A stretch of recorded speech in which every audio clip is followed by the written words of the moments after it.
Muchas gracias por esta amabilísima presentación y permítame también dedicar mis primeras palabras a manifestar mi satisfacción. Primero, agradecimiento a los organizadores, a la Fundación Konrad Adenauer y a la Fundación Jiménez Abad, y mi satisfacción por poder estar en Zaragoza, aunque sea con calor. Mi satisfacción por los compañeros, prestigiosos y admirados compañeros de mesa. Agradecerlo también, manifestar mi satisfacción de poder sustituir la burocrática y no siempre sencilla labor en la asesoría jurídica internacional por la más placentera del debate académico que hoy vamos a tener aquí, y sobre todo hacerlo en un tema que, como decía el profesor Cruz Villalón, para mí también es de un enorme interés personal. También tengo una gran duda de enfoque, no sé o no sabía muy bien cómo enfocarlo, y mucho menos en este momento tan delicado. Y desde luego sobra decirlo, que lo digo porque además es preceptivo, que lo que digo lo digo como catedrático a título personal y por supuesto nada tiene que ver ni vincula al ministerio para el que trabajo en este momento. En mi intervención, que espero que no sobrepase mucho los 30 minutos, articularé la presentación titulada pomposamente La Constitución Española ante la reciente evolución de la Unión Europea, en tres partes fundamentales. Una primera, que espero que sea muy breve y concisa, introducción para situarnos, porque creo que es importante siempre que hablamos del ámbito constitucional, pero mucho más en este momento, el contexto actual de las dos orillas. ¿Por qué es un contexto tan delicado? ¿Por qué es un momento tan difícil, tanto desde el punto de vista político como sobre todo desde el punto de vista jurídico, como plasmación del anterior? En segundo lugar, abordaré desde la perspectiva constitucional, intentaré no salirme de ella, la orilla de la Unión Europea, eso que decimos, la evolución actual de la Unión Europea, la evolución reciente de la Unión Europea, y hay hechos de suficiente trascendencia constitucional para la Unión y para los Estados miembros como para que no tengamos problemas de selección. Y finalmente, una vez que tengamos eso claro, me situaré en la orilla que creo que más les interesa a ustedes, que es la española, la de las constituciones de los Estados miembros, particularmente la nuestra, para ver primero cómo les afecta y segundo cómo ha reaccionado, si nuestra Constitución, el artículo 93 en primer término, pero no solo, sigue siendo suficiente para afrontar los retos jurídicos que supone la pertenencia de España a un proceso de integración que supone la atribución de un gran número de competencias internas a una unión de carácter supranacional. Y terminaré también, si me queda tiempo, con unas brevísimas conclusiones de índole personal, y trataré además, si se me permite, de ser hasta algo provocador en alguna de las afirmaciones, porque seguro que después tenemos diálogo y sirve para hacerlo más ameno.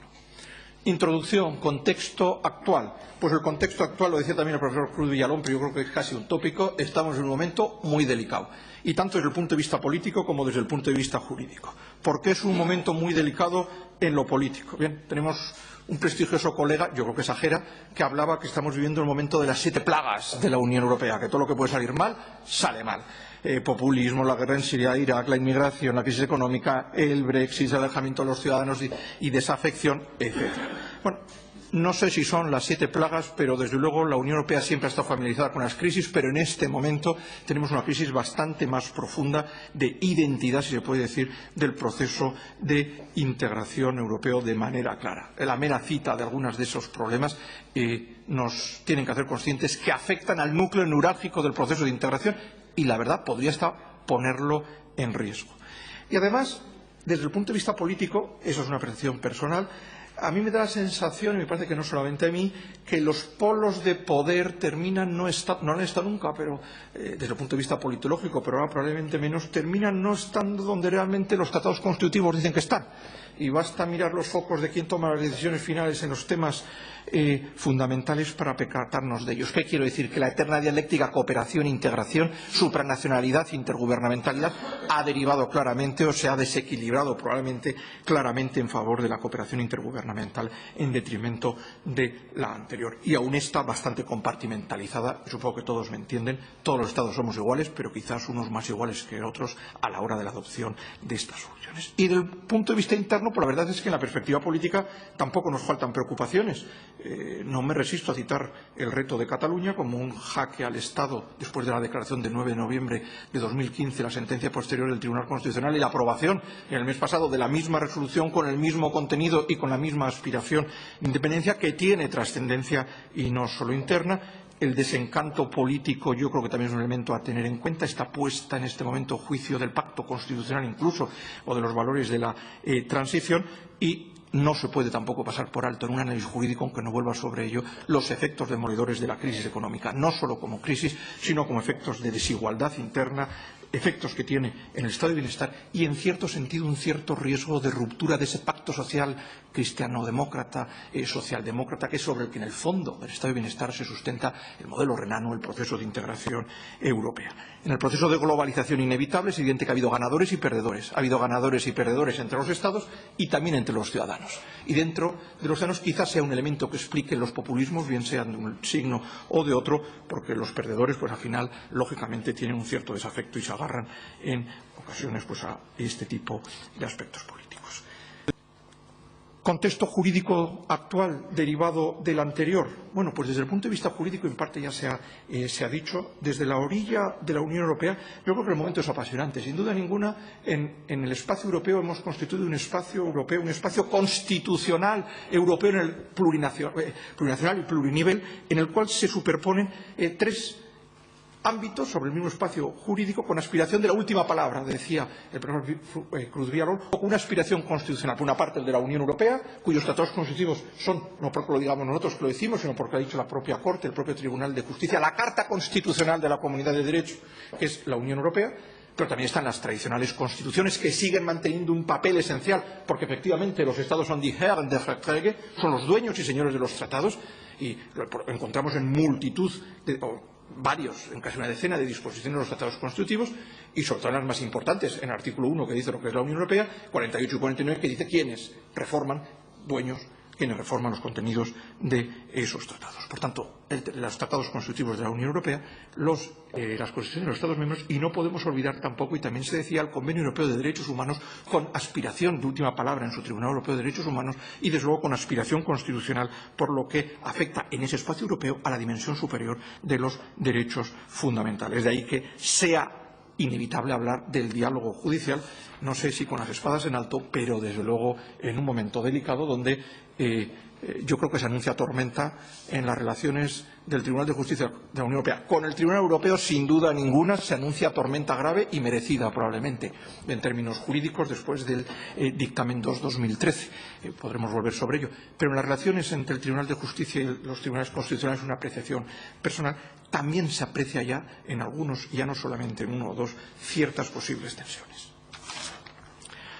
Desde la perspectiva interna, pues es evidente que no lo voy a repetir delante de quien me acompaña en la mesa, ha habido una europeización evidente de la Constitución española que, como consecuencia, ha tenido, entre otros, que el precepto del artículo 93, la cláusula europea, si se permite, no sé si cláusula europea o cláusula general, no vamos a entrar en debates teóricos bien estudiados, yo creo que todos nos entendemos a lo que hacemos referencia, como mínimo ha quedado arcaica. Y desde la introducción digo, bajo mi punto de vista personal, contestando la pregunta de la introducción, yo no sé si los partidos quieren o no reforma constitucional. Creo que sí constato que en la academia hay casi un consenso absoluto de que la Constitución española necesita ciertas reformas. La del título octavo yo creo que no lo pone nadie en tela de juicio.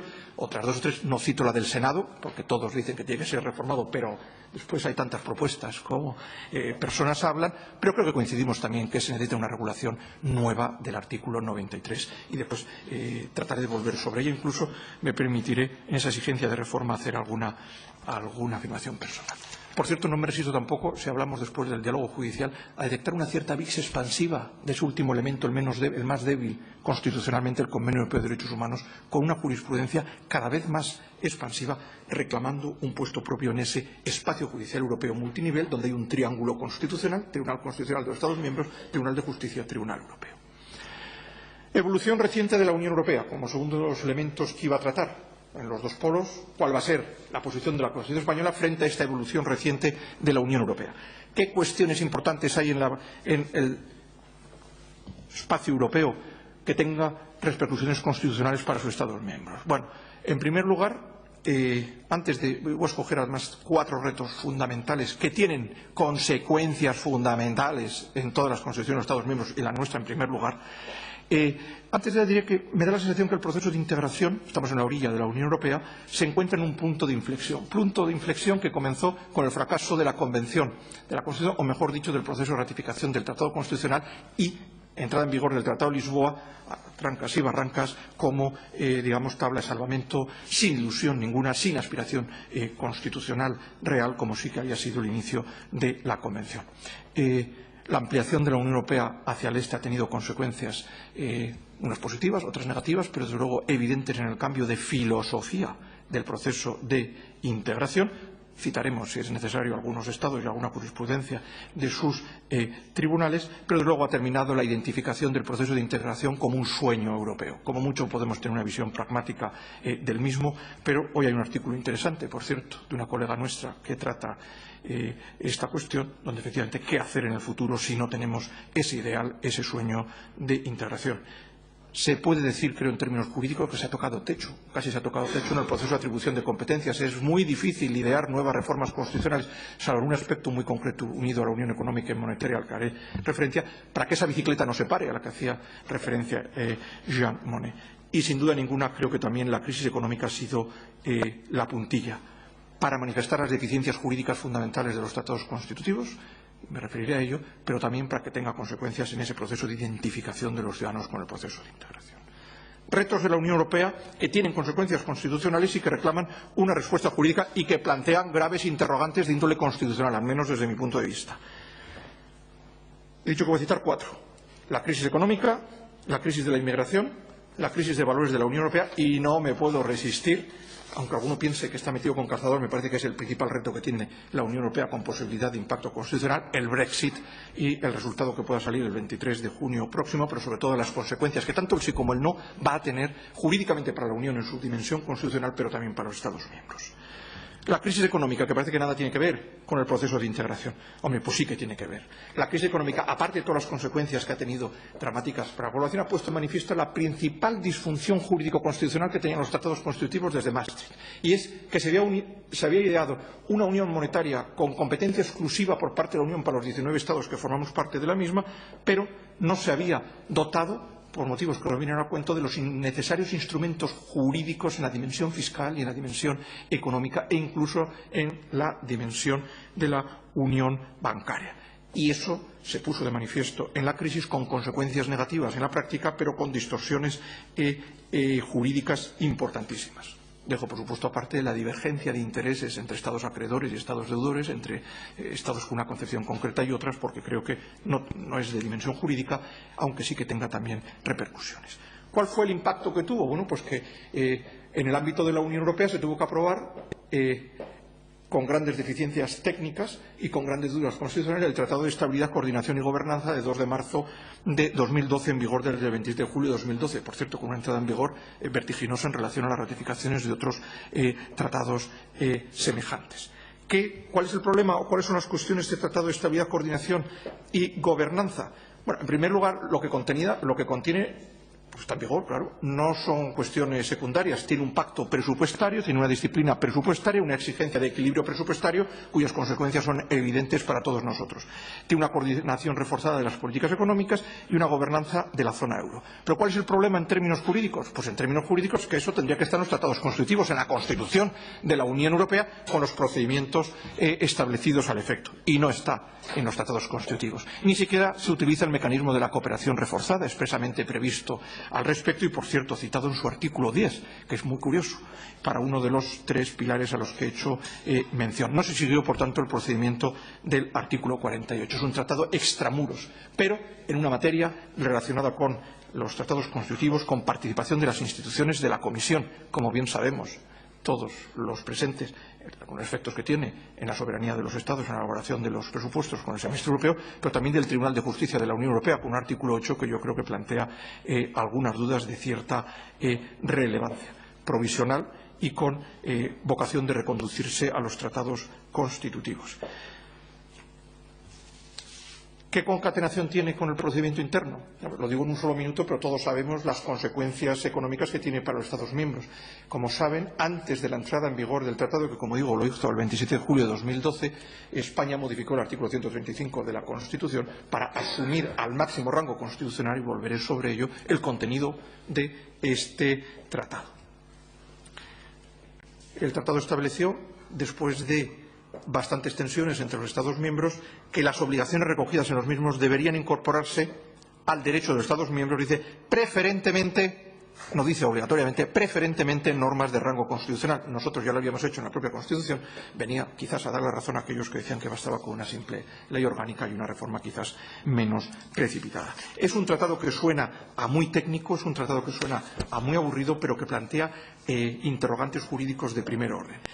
A pesar de su artículo 2, que lógicamente excusatio non petita, accusatio manifesta, dice que tiene que ser compatible con el derecho de la Unión. Faltaría más, pero tiene, y podemos volver en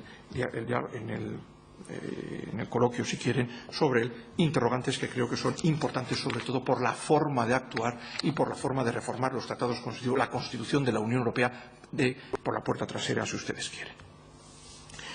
Segundo reto para la Unión con impacto jurídico constitucional.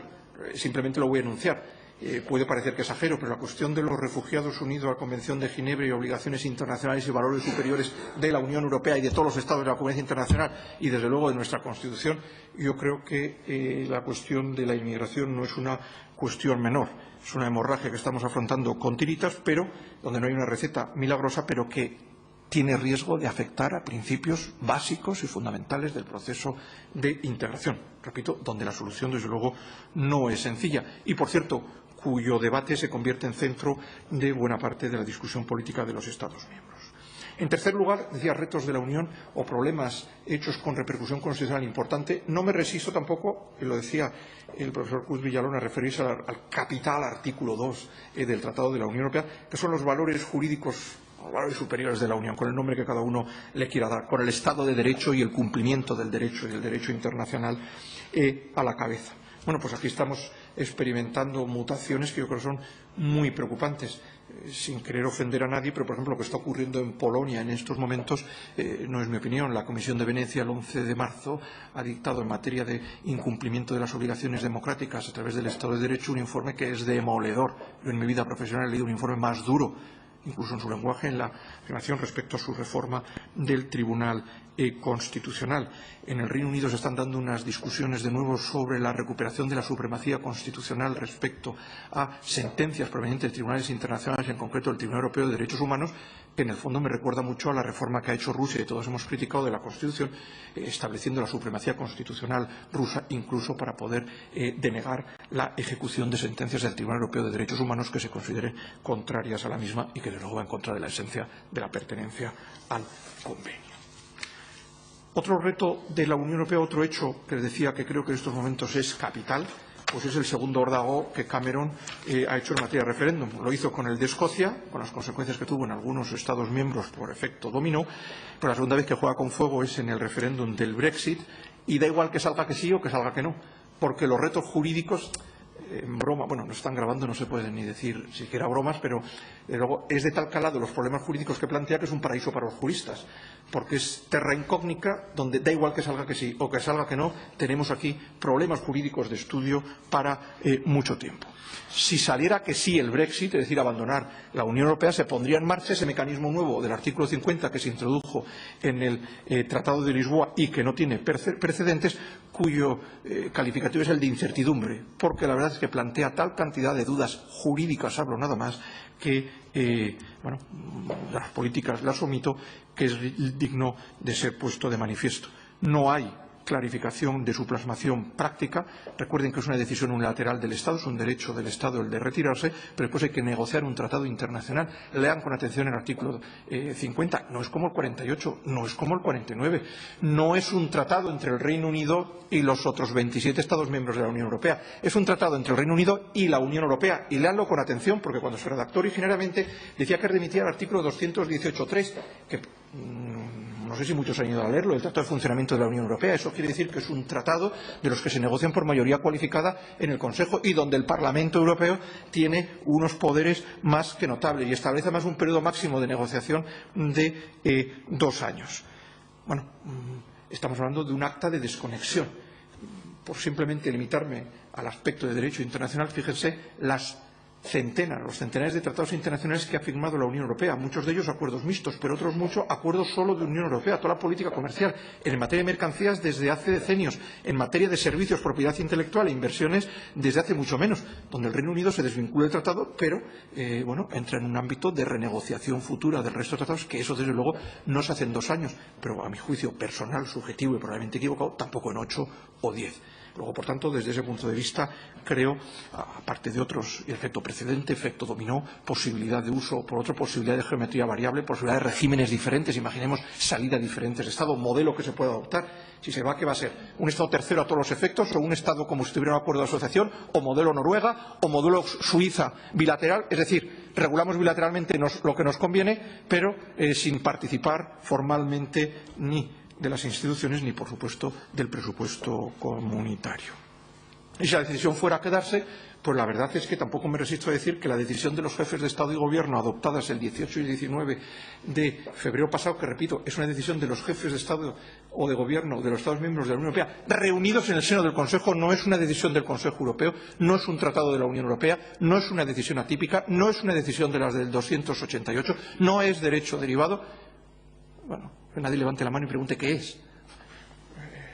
La calificación jurídica del misma es un tratado, es un acuerdo internacional celebrado de manera simplificada, que lo permite el Convenio de Viena. Nuestra Constitución, por cierto, nada dice al respecto y precedentes no tenemos muchos, porque, por cierto, los 2 únicos precedentes, que son los del 92 de Dinamarca y el caso de la declaración de Irlanda, recuerdo que en nuestro país fueron calificados como acuerdos políticos, como memorándum de entendimiento, acuerdos no normativos. Por tanto, la decisión de la que estamos hablando es oficialmente, no porque sea la calificación que ha hecho la asesoría jurídica con muy buen criterio, espero, sino porque es la que ha hecho el servicio jurídico del Consejo y es lo que han dicho los Estados que es, y es lo que aparece en las conclusiones y es lo que aparece en la propia decisión. Es un tratado internacional, por tanto, igual que los tratados constitutivos. Efecto interno, bueno, es un tratado internacional en el que la negociación, la adopción, la autenticación y la prestación del consentimiento están en la firma que hace el presidente del Gobierno español y los otros 27. No hay autorización posterior por parte de las Cortes españolas, como hay con todos los tratados, no solo del 93, que sería el caso, sino también de los 94. Curioso que en ningún parlamento ha habido problemas, incluido el danés e incluido el alemán, que tan celosos son en el cumplimiento de estas materias. Por tanto, la naturaleza jurídico-constitucional del tratado es de lo más relevante bajo mi punto de vista. Pero es que el contenido no me puedo resistir a que plantee un reto constitucional de primer orden. En primer lugar, de compatibilidad con los tratados constitutivos. Cuando ya nadie le pregunta y lo poco que dice es que todo lo que está aquí es compatible con los tratados. Bueno, es compatible si realmente el Tribunal de Justicia considera que es compatible. Nadie lo pregunta, lo dice, alguna preocupación debe de tener. Resumo mucho, pero de los 4 ámbitos que regula la gobernanza económica, preservar los que no están en la zona euro determinadas decisiones de los 19 Estados que pueden tener consecuencias en materias de mercado interior, especialmente establecimientos, servicios y circulación de capitales, pues hay algunas concesiones que pueden plantear ciertas dudas. La de competitividad no me plantea ningún problema, que todos queremos mejorar la legislación comunitaria, simplificarla para que se reduzcan costes y seamos más competitivos. Hombre, lo quiere el Reino Unido y yo creo que lo queremos todos. Ahora bien, apartado tercero de soberanía, a mí me plantea enormes dudas. Me plantea primero la obsesión de que, que no comporta ninguna mayor integración política la incorporación a los tratados constitutivos. No sé lo que eso quiere decir. Tampoco sé muy bien lo que quiere decir que ese proceso de una unión cada vez más estrecha entre los pueblos no es susceptible de generar competencias en la Unión. Es evidente. Y que no se va a aplicar al Reino Unido. Eso ya no lo entiendo tan bien. Si está en el ideario de los tratados y además con una posibilidad de interpretación. Me preocupa la regulación que tiene el principio de subsidiariedad, donde modifica el plazo de las 8 a las 12 semanas que hay en el protocolo segundo. Cierto que está redactado de una forma que yo creo que puede salvar las dudas de constitucional más allá de las 8 o 10 obviedades que tenía aquí recogidas. Y creo que hay una regulación, que es la parte cuarta, la de prestaciones sociales y libre circulación, que bajo mi personal punto de vista pueden plantear algún problema jurídico constitucional. Cuando dice cómo ha de ser interpretado el derecho vigente, con todos mis respetos, no sé lo que opina un ex abogado general, pero cuando un tratado ajeno a los tratados constitutivos lo dice el Tribunal de Justicia, cómo hay que interpretar el artículo 45, el 21 y el concepto de trabajador residente, y además le está diciendo que las excepciones del artículo 45, que por la jurisprudencia sabemos que tiene una interpretación restrictiva, orden público, seguridad pública, salud pública, dice que a partir de ahora se va a incorporar también la de interés general que desarrolla el Tribunal de Justicia en la prestación de servicios, me parece interesante. Lo que no sé es si eso se puede imponer. Esas razones condiciones imperiosas de interés general como una excepción añadida a las que recoge expresamente los tratados. Lo mismo diría del artículo 21 y de las medidas para prevenir el abuso. Pero no son las que a mí me parecen más relevantes desde este punto de vista. Hay también algunas que obligan a cambios en el derecho derivado, cierto que cubiertos con las propuestas ya presentadas por la Comisión y que aparecen como anexos, y cambios del derecho originario que se introducirán cuando se produzca la siguiente reforma. Se entiende que la de Croacia. Entiendo que no es un mandato jurídico, que es un compromiso político. Pero claro, es que las decisiones dicen que es jurídicamente vinculante. No sé muy bien en la práctica cómo lo interpretaremos, repito, en opinión académica, que nada tiene que ver con la formal. Es evidente que tenemos un problema tenemos una dificultad interpretativa jurídico-constitucional de primer orden, aparte de, por supuesto, la que significa desde un punto de vista político. Orilla interna. Constitución española, Constitución de los Estados, pero en concreto la española, en este ámbito concreto. La posición de los Estados, particularmente de España desde un punto de vista político, y simplemente anuncio, pues es yo creo que un poquito más débil de la que teníamos cuando estábamos en una Unión Europea 12. Eso yo creo que es evidente para España y es también un poquito más débil en la práctica de la que teníamos antes de la crisis económico-financiera, probablemente. Lo que sí que está claro es que desde el punto de vista jurídico se ha dado una europeización evidente de la Constitución y una mutación indirecta, utilicemos la palabra que queramos, de buena parte, por no decir, salvo el título de la corona, de todos los títulos, incluidos los de derechos fundamentales, por supuesto, regulados en la Constitución. Y el de la corona, si estiramos un poco, pues igual algo sale también. Constitución del 78. Cuando ahora celebramos, además, el 30 aniversario de la pertenencia de España a la Unión Europea, simbolizada aquella foto de González, Morán y Marín, del sueño de la integración europea. Bien, el artículo 93 de la Constitución que todos conocemos, esa previsión que se introduce en el 78, cuando todavía, lógicamente, se veía lejos la integración europea, pero como un mecanismo muy bien redactado con inspiración en las constituciones del momento, mediante una ley orgánica se podrá autorizar la celebración de tratados internacionales por los que se atribuye a una organización internacional el ejercicio de competencias derivadas de la Constitución. Y un párrafo segundo donde establece que corresponde a las Cortes Generales o al Gobierno, supongo que incluye también al Poder Judicial, aunque no lo diga, la garantía del cumplimiento de estos tratados y las normas que lo desarrollen. Bien, este precepto, bajo mi punto de vista, ha quedado totalmente superado por la realidad y está envejecido. Como otras disposiciones de los tratados, funciona bien, es útil, sigue siendo la cláusula que encauza las modificaciones de los tratados constitutivos, pero necesitaría una cierta renovación. Contestando a la pregunta de nuestro querido amigo de la Fundación Konrad Adenauer, no sé lo que políticamente hacen los partidos. Bueno, sí que hay un instrumento, sí que hay un documento del Partido Socialista, sí hay algunas afirmaciones de algún otro partido, pero desde mi punto de vista personal y limitado únicamente a la cláusula europea en la Constitución, yo creo que habría que modificar el artículo 93 para introducir o bien un artículo largo o bien tres disposiciones en la Constitución. Una primera que escogiera en un título titulado de la pertenencia de España a la Unión Europea, que recogiera los principios generales, otra segunda que recogiera el papel de los poderes del Estado y otra tercera que hiciera referencia expresa, es mi opinión personal, a la participación de las comunidades autónomas en este proceso de integración. ¿Qué elementos debería tener esa reforma constitucional?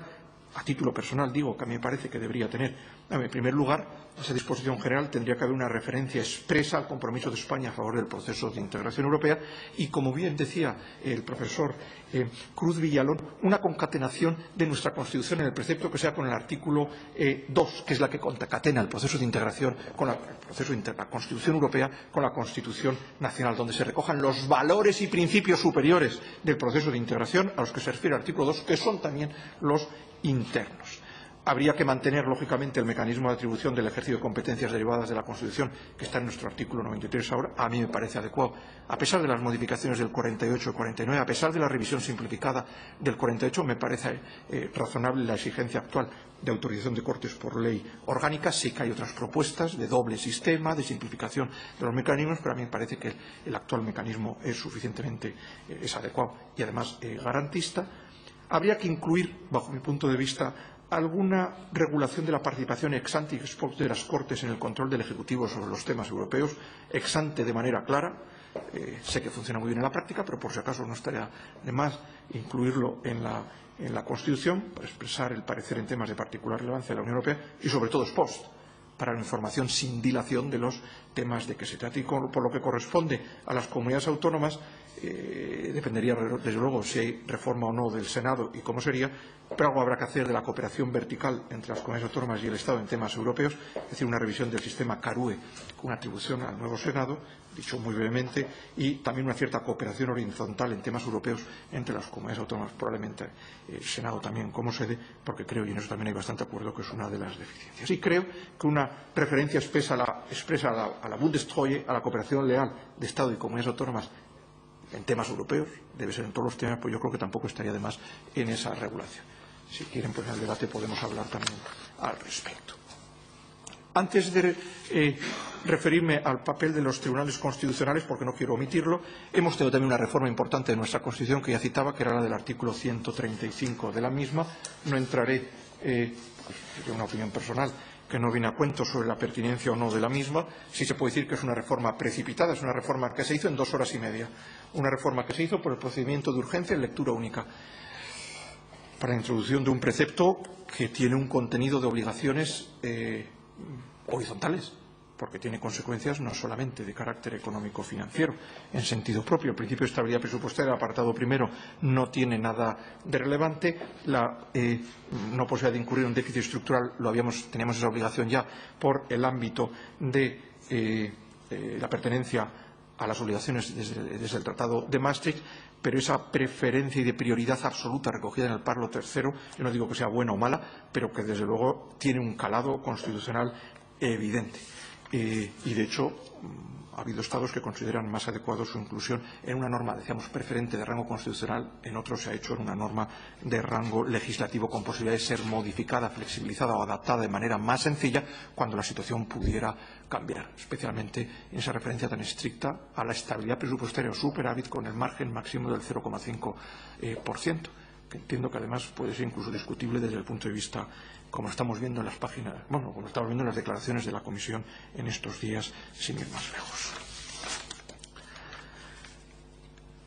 Papel de los tribunales constitucionales desde el punto de vista interno. Me refiero al nuestro porque estoy en la orilla de España, pero no puede obviarse que el papel del Tribunal Constitucional español en el ámbito o en los temas de la Unión Europea, de pertenencia a la Unión Europea, se insertan dentro de ese triángulo constitucional del espacio europeo multinivel, donde el Tribunal Constitucional español tiene que interactuar con el Tribunal de Justicia y con el Tribunal Europeo de Derechos Humanos. A título personal y también con valoración sobre la jurisprudencia del Tribunal Constitucional en la materia. Hombre, yo creo que ha habido en el ámbito interno una evolución a bien. Una evolución muy positiva. Que además yo creo que hay que contextualizar las críticas que en ocasiones se hacen. Yo creo que la declaración 192 no era una declaración buena en términos técnico-jurídicos, analizados desde la perspectiva actual, considera el artículo 93 una perspectiva orgánico-procedimental. Yo creo que ya en aquel momento, en fin, había doctrina más que suficiente para considerar que el artículo 93 era algo más, y algunas de las afirmaciones que se hacen también. Recuerden que fue cuando hubo que reformar el artículo 13.2 de la Constitución por el derecho a sufragio activo y pasivo en las elecciones locales y al Parlamento Europeo. Pero creo que es importante que en la Declaración 1/2004 el Tribunal Constitucional da un viraje total y coloca su jurisprudencia en un nivel plenamente equiparable al de sus tribunales hermanos, fundamentalmente el Tribunal Constitucional alemán.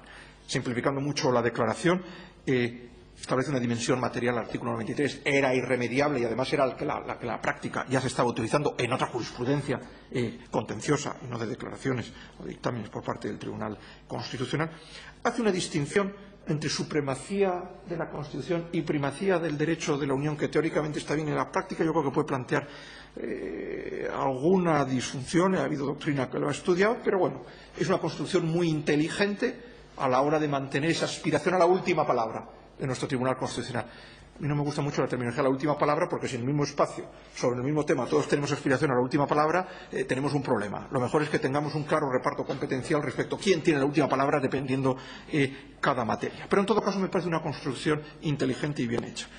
Y el tema fundamental, y que es el tema básico constitucional en estos momentos en la jurisprudencia nuestra, pero también en la jurisprudencia del Tribunal alemán, y antes comentamos en la comida, estoy deseando de ver qué dice el Bundesverfassungsgericht el próximo día 21 en la contestación,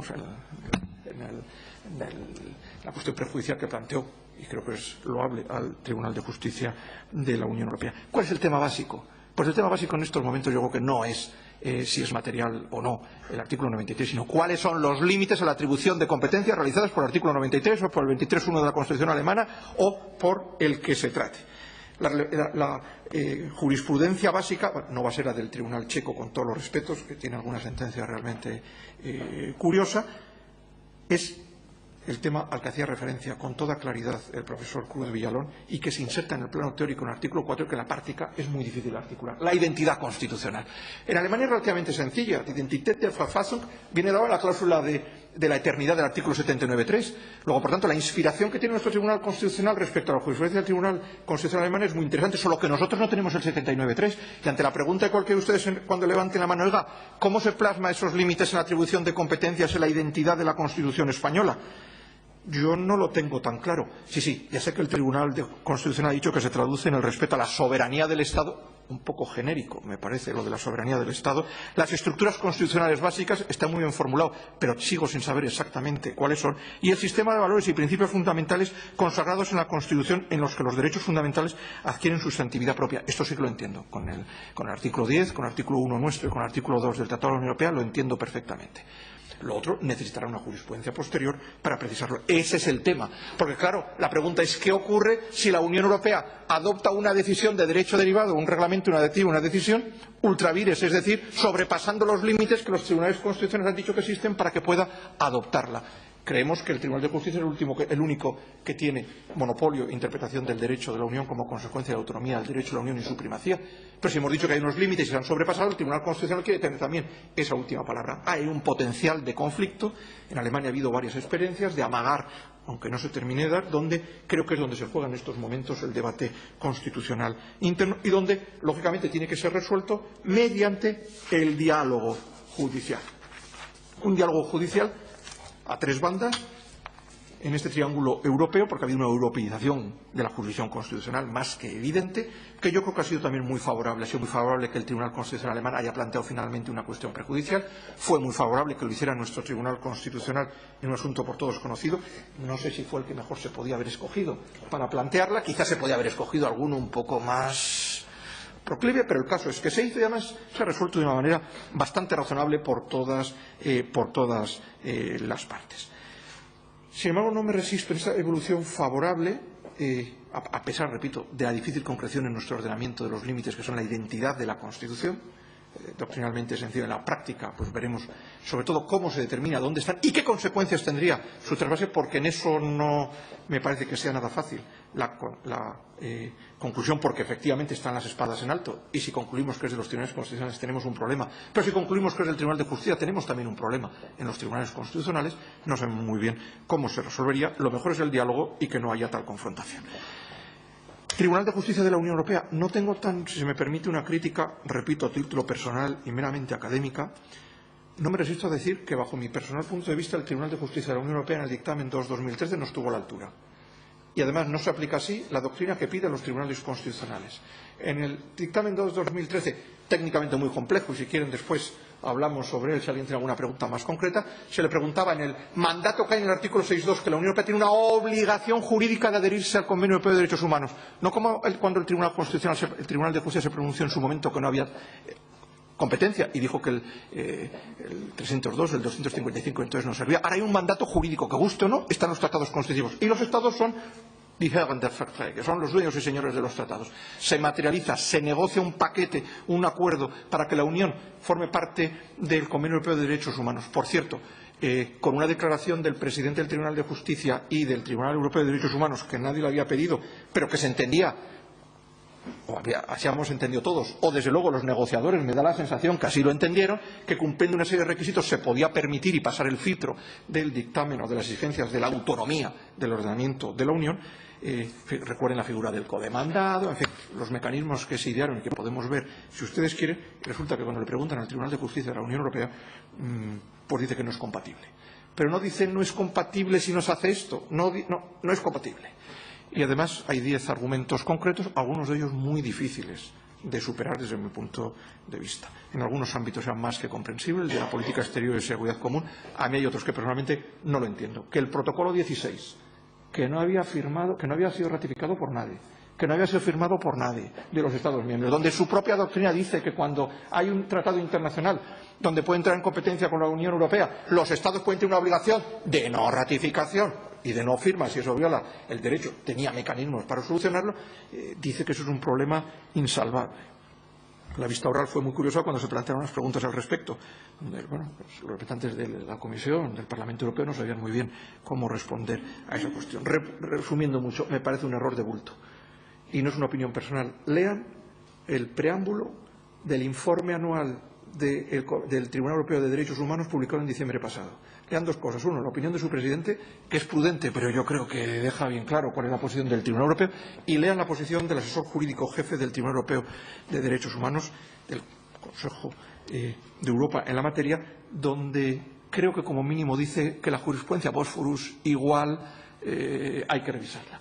Y desde luego ocasiones no le van a faltar. En materia de inmigración, en materia de asilo, desde luego tiene varios ámbitos donde puede pronunciarse. Pero si lo hace con un poquito de inventiva, incluso en ámbitos centrales de la Unión Europea como el derecho de la competencia, garantías en algunos procedimientos, podría perfectamente hacer que esas espadas en alto pues plantearan también un cierto conflicto. Un último elemento que junto a mecanismos jurídicos atípicos cada vez más importantes, como es el soft law, el derecho los MOUs, que es lo que realmente se hace siempre. En estos momentos hay otro ámbito, que es el de los arbitrajes, el poder creciente de árbitros derivados de acuerdos bilaterales o de otra naturaleza de protección de inversiones, que creo que desde el punto de vista, la vis expansiva que tiene desde el punto de vista constitucional, también plantea algunas dudas. Por supuesto que al tratado que está negociando con Estados Unidos, ámbito judicial o arbitraje, no me refiero. Conclusiones finales.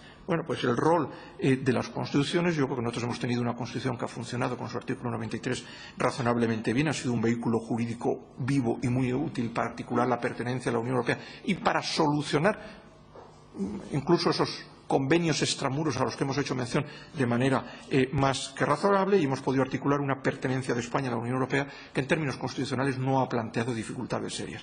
Ahora bien, creo que ha llegado el momento de plantearse muy seriamente la reforma de la misma dentro, en su caso, del paquete, si lo hay, de reforma de otras disposiciones de la Constitución. No cabe duda que estamos en un momento muy delicado.